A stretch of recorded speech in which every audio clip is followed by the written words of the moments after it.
TEZOS on the daily chart. Right now we had this nice pullback right here.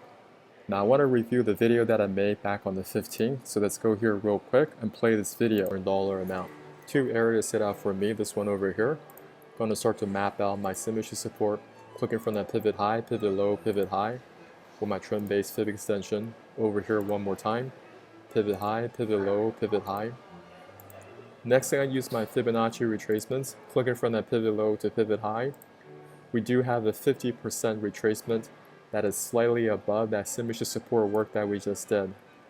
Now in addition, if you want, you can also put in some trend lines connecting these pivot lows, okay? You can see right here, we also have a pivot low connecting 3 pivot lows, and that's going to land around the same area where support may step in for this chart. So I'm going to be patient with this chart. I'm going to wait until price gets to this level. I want to see what price is going to do. Is it going to respond and bounce off of this area on a 15-minute time frame? If price slices through this area, there's nothing to be done on this chart. Got to look for another chart to participate in. But that's the trading plan. Okay, so coming back to this chart, we were doing exactly what we planned this chart was going to do. Now, you don't know what's going to happen next. Going to take it step by step. Came into our 3 price relationship. From here, we want to see where price is trading at in relation to that 200 moving average. Okay, price is trading below that 200 moving average. So if you want to be more conservative, you want to make sure there's strength coming back into this chart. Series of higher highs and higher lows, getting up above that 200 moving average.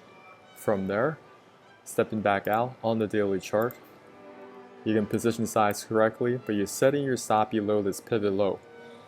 Now, some people that are more adventurous, they say that, hey, I'm going to use my 3 price relationship. I'm going to start to go long because I have a trigger on the 15-minute time frame. Taking a quick look at the 15. The trigger is when the 8 moving average crosses against the 34 to the upside, which you do have now. It is established a series of higher lows, but just know that on your way back up, you're going to be met with resistance. First, that 200 moving average on the hourly chart.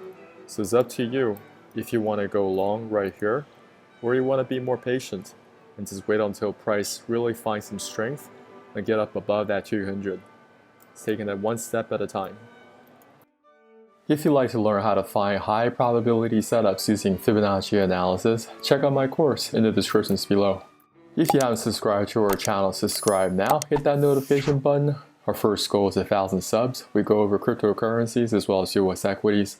Love to hear from you in the comments area, and I'll talk to you soon.